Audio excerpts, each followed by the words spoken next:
Doctor B Jayaraj, ഇതിപ്പോൾ ആദ്യമായി ഉണ്ടാകുന്ന ഒന്നല്ല. ഞാൻ നേരത്തെ സൂചിപ്പിച്ചതുപോലെ തുടർച്ചയായി കേരളത്തിലെ പോലീസ് സേന വിമർശിക്കപ്പെടുന്ന സാഹചര്യം ഉണ്ടാകുന്ന രണ്ട് ഉദാഹരണങ്ങൾ മാത്രമാണ് ഇവിടെ ഇന്ന് ചൂണ്ടിക്കാണിച്ചത്. അതിലൊന്ന് പത്തനംതിട്ടയിലെ വിവാഹ സംഘത്തിന് നേരെയുണ്ടായ അതിക്രമം, മറുഭാഗത്തൊരു പെൺകുട്ടി പീഡന ശ്രമത്തിൽ നിന്നും രക്ഷപ്പെടുന്നതിന് വേണ്ടി കെട്ടിടത്തിൽ നിന്ന് എടുത്തു ചാടുന്നു. അതിന്റെ വീഡിയോ ദൃശ്യങ്ങളടക്കം മാധ്യമങ്ങളിലൂടെ പുറത്തു വന്നതാണ്.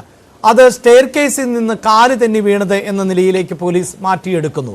എന്താണ് നമ്മുടെ പോലീസ് സംവിധാനത്തിന് സംഭവിച്ചത്?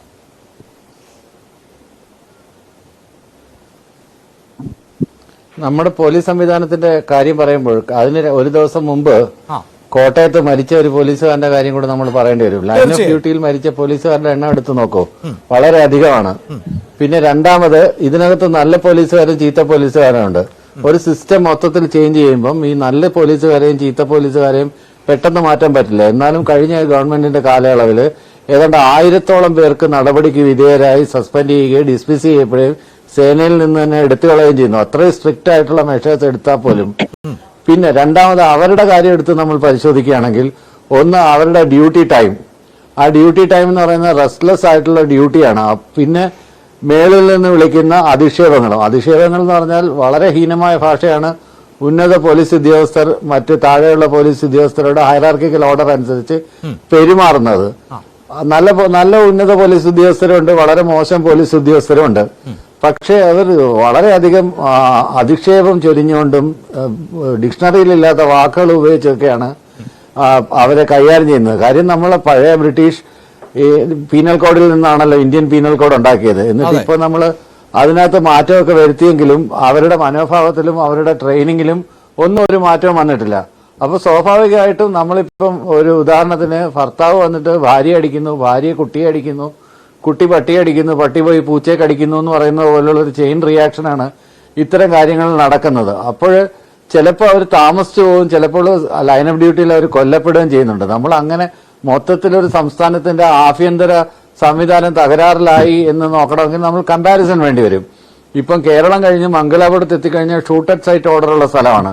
തമിഴ്നാട് അത് തന്നെയാണ്. എന്തുകൊണ്ടാണ് ഇവിടെ അങ്ങനെ ഒരു ഓർഡറൊന്നും വരാത്തതും അത്ര കൊടും ക്രിമിനലുകൾ ഇവിടെ ഇല്ലാത്തതും?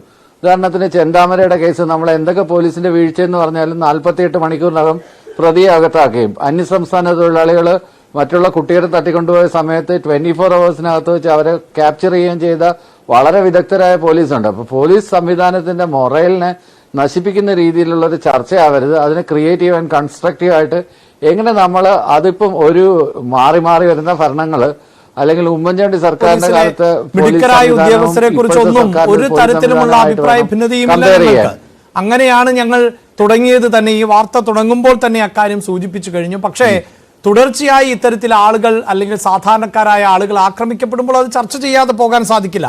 താങ്കൾ സൂചിപ്പിച്ചതുപോലെ കഴിഞ്ഞ ദിവസം ഒരു പോലീസുകാരൻ കൊല്ലപ്പെട്ടത് കൃത്യമായ വാർത്തയായി നൽകിയിരുന്നു. കേരള പോലീസിലെ പലരും ആത്മഹത്യ ചെയ്യുന്നത് വാർത്തയായി നൽകിയിരുന്നു. ചില ഉദ്യോഗസ്ഥർ ദിവസങ്ങളോളം അപ്രത്യക്ഷരായത് വാർത്തയായി നൽകിയിരുന്നു. അങ്ങനെ മാനസിക സംഘർഷമടക്കം പോലീസ് നേരിടുന്നുണ്ട് എങ്കിൽ അതും കൃത്യമായ വാർത്തയായി നൽകുന്നുണ്ട്. പക്ഷേ ആ സംഘർഷം അല്ലെങ്കിൽ അവരുടെ വ്യക്തിത്വങ്ങളിൽ ഉണ്ടാകുന്ന പ്രശ്നങ്ങൾ അത് സാധാരണക്കാരൻ ചുമക്കേണ്ടി വരുന്ന ഒരു അവസ്ഥ ഉണ്ടാകുന്നു. അതാണ് ചർച്ച ചെയ്യപ്പെടുന്നത്.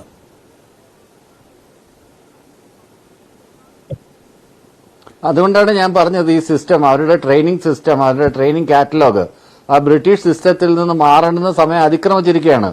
ആ ഒരു സംഘടനയിലൂടെ അതിനകത്തൂടെ വിരിഞ്ഞിറങ്ങുന്ന പോലീസുകാരിൽ നിന്ന് നമ്മൾ വലിയ ന്യായമൊന്നും പ്രതീക്ഷിക്കേണ്ട.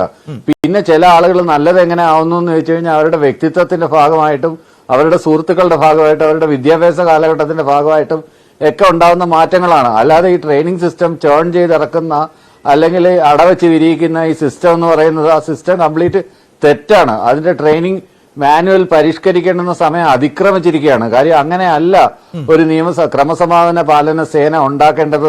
ആ ക്രമസമാധാന പാലന സേന അത് ബന്ധപ്പെട്ടവരെ ശ്രദ്ധിക്കും എന്ന് തന്നെയാണ് കരുതുന്നത്. അല്ലെങ്കിൽ ഇത്തരത്തിലുള്ള അട്രോസിറ്റീസ്, പോലീസ് അട്രോസിറ്റീസ് കൂടി വരും. ഇവിടെ ഇപ്പൊ ഞാനാണെങ്കിലും ഈ ഇരിക്കുന്ന MK ഹരിദാസ് സാറാണെങ്കിലും നമ്മുടെ സൈക്കോളജിസ്റ്റ് ആണെങ്കിലും ഒക്കെ ശരി തന്നെ, എല്ലാവർക്കും നമ്മളെല്ലാവരും പൊതുജനങ്ങളാണ്. നമ്മൾ ഇത്തരം ആളുകളെ ഇത്തരം പുഴുക്കുത്തുകളായിട്ട് ഡീൽ ചെയ്യുമ്പം വളരെ സൂക്ഷിച്ചും കണ്ട് ഡീൽ ചെയ്തില്ലെങ്കിൽ ഇപ്പൊ ഇന്നലെ കല്യാണ തലേന്ന് സംഭവിച്ചതുപോലെ സംഭവിക്കും. അല്ലെങ്കിൽ ഒരു കേസ് ഉണ്ടായി കഴിഞ്ഞാൽ അത് തേച്ചു മായ്ച്ചു വിളക്കാൻ മണൽക്കടത്തിന് കൂട്ടുനിൽക്കുന്ന, പാറക്കോറികൾക്ക് കൂട്ടുനിൽക്കുന്ന, അവരുടെ കയ്യിൽ നിന്ന് കമ്മീഷൻ മേടിക്കുന്ന അഴിമതിക്കാരായിട്ടുള്ള ഉദ്യോഗസ്ഥരെ ചൂണ്ടിക്കാണിച്ചു കൊടുത്ത് അവർക്കെതിരെ നടപടിയെടുക്കാനുള്ള ശ്രമം പൊതുജനങ്ങളുടെ ഭാഗത്തു നിന്നുണ്ടാവണം. തീർച്ചയായിട്ടും. അതുപോലെ തന്നെ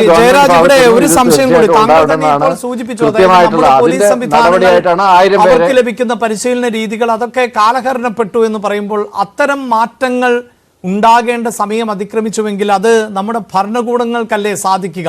ഇപ്പോൾ നമുക്കറിയാമല്ലോ, ആഭ്യന്തര വകുപ്പ് തന്നെ കൈകാര്യം ചെയ്യുന്നത് കേരളത്തിന്റെ മുഖ്യമന്ത്രി തന്നെയാണ്. ഏതൊക്കെ തരത്തിൽ മാറ്റങ്ങൾ വേണം എന്ന് ആലോചിക്കപ്പെടേണ്ട സമയമാണെങ്കിൽ അതെന്തുകൊണ്ടായിരിക്കാം നമ്മുടെ ഭരണകർത്താക്കൾക്ക് ബോധ്യപ്പെടാതെ പോകുന്നത്?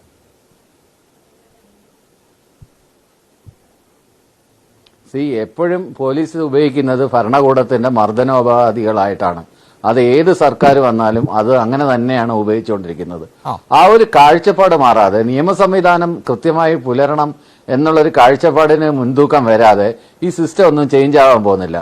അവരുടെ ഭരണം കൃത്യമായിട്ട് നടക്കാൻ വേണ്ടിയിട്ട് മർദ്ദനോപകരണങ്ങളായിട്ട് ഞാൻ ഇടതുപക്ഷ സഹയാത്രികനൊക്കെ തന്നെയാണ്. പക്ഷെ ഈ കാര്യങ്ങളിൽ അങ്ങനെ പറയാതിരുന്നുകൂടാ. അതുകൊണ്ടാണ് ഞാൻ എടുത്തു പോലീസ് അടിമപ്പണി ചെയ്യുകയാണ് എന്നാണ്. CPM-ന് വേണ്ടി അടിമവേല ചെയ്യുന്നു, അധികാര ദുർവിനിയോഗവും നരനായാട്ടുമാണ് പത്തനംതിട്ടയിൽ നടന്നത് എന്നാണ് പ്രതിപക്ഷ നേതാവ് പറയുന്നത്. അപ്പോൾ അദ്ദേഹത്തിന്റെ വാക്കുകളോട് താങ്കൾ യോജിക്കുകയാണോ? ഇല്ല, നരനായാട്ടം എന്നൊന്നും പറയാനില്ല. ആള് മാറി ഒരു സംഭവം ഉണ്ടായി, ഒറ്റപ്പെട്ട സംഭവമാണത്. അതിനു മുമ്പ് അല്ലാതെ എല്ലാവരും വളരെ കുറച്ച് ആളുകൾ, അതാണ് ഞാൻ പറഞ്ഞത്. 1000-ഓളം ആളുകൾ നടപടിയെടുത്തു. CCTV-യുടെ ദൃശ്യങ്ങൾ കണ്ടോ? എന്താണ് സംഭവിക്കുന്നത്? പോലീസ് ജീപ്പിൽ നിന്ന് ചാടിയിറങ്ങുന്നു, സ്ത്രീകൾ ഉൾപ്പെടെയുള്ള ഒരു സംഘം മർദ്ദിക്കുന്നതിന് എന്തെങ്കിലും ഒരു ചോദ്യം പോലും ചോദിക്കുന്നില്ല. അക്ഷരാർത്ഥത്തിൽ അതിൽ നടന്നവർ ഞെട്ടിപ്പോകുന്ന ഒരു സാഹചര്യം. എന്താണ് സംഭവിച്ചതെന്ന് അവർക്ക് പോലും മനസ്സിലാവില്ല. പൊതിരെ തല്ലുകയാണ്.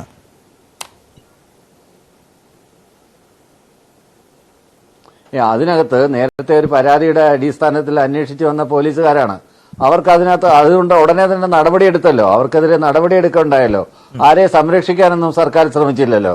തെറ്റ് ആര് കാണിച്ചാലും അതിന് മുഖം നോക്കാതെ നടപടിയെടുക്കും. അത് പോലീസ് മേധാവി ആയിക്കോട്ടെ, പോലീസിന്റെ സാധാരണ പോലീസുകാരനായിക്കോട്ടെ, അല്ലെങ്കിൽ അതിന്റെ ഇടയ്ക്കുള്ള ഗ്രേഡിൽ നിൽക്കുന്നവരായിക്കോട്ടെ, തെറ്റാണെന്ന് ബോധ്യപ്പെട്ട് കഴിഞ്ഞാൽ അതിനകത്ത് യാതൊരു സംശയം വേണ്ട, ഉടൻ തന്നെ നടപടി ഉണ്ടാവും. അതിനെ തുടർന്ന് അതുകൊണ്ടാണ് 1000-ലധികം പേർക്കെതിരെയാണ് നടപടി. 600 പേരെ സേനയിൽ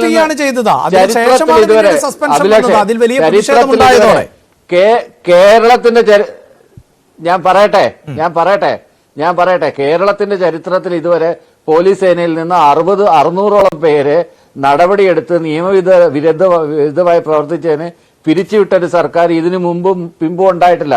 അത്രയ്ക്കും സ്ട്രിഞ്ചന്റ് ആയിട്ടുള്ള മെഷേഴ്സ് ആണ് ആഭ്യന്തര വകുപ്പ് എടുത്തുകൊണ്ടിരിക്കുന്നത്. അത് കാണാതെ നമ്മൾ ആഭ്യന്തര വകുപ്പിന്റെ വീഴ്ചയാണെന്ന് പറയുന്നത്, VD സതീശനൊക്കെ പറയുന്നത് രാഷ്ട്രീയമായിട്ടുള്ള ഇതായിരിക്കാം. പരിഷ്കരണം വേണമെന്നുള്ളത് കറക്റ്റാണ്. അത് കൃത്യമായിട്ട് നിയമസഭയിൽ അതിനെക്കുറിച്ച് ചർച്ച നടത്തണം. ആ ചർച്ച നടത്തിയതിനു ശേഷം അഭിപ്രായ സമന്വയം രൂപീകരിക്കണം.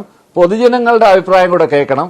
അതിനുശേഷം മാത്രമാണ് ഇത്തരത്തിലുള്ള ഒരു സംവിധാനം എങ്ങനെ കൊണ്ടുപോകണം എന്നൊരു സ്റ്റേറ്റ് തീരുമാനിക്കേണ്ടുന്നത്. കേരളം അതിന് മാതൃകയാണ് മറ്റുള്ള സംസ്ഥാനങ്ങൾ. ശരി, ഞാൻ താങ്കളിലേക്ക് വരാം. ശ്രീ MK ഹരിദാസ്.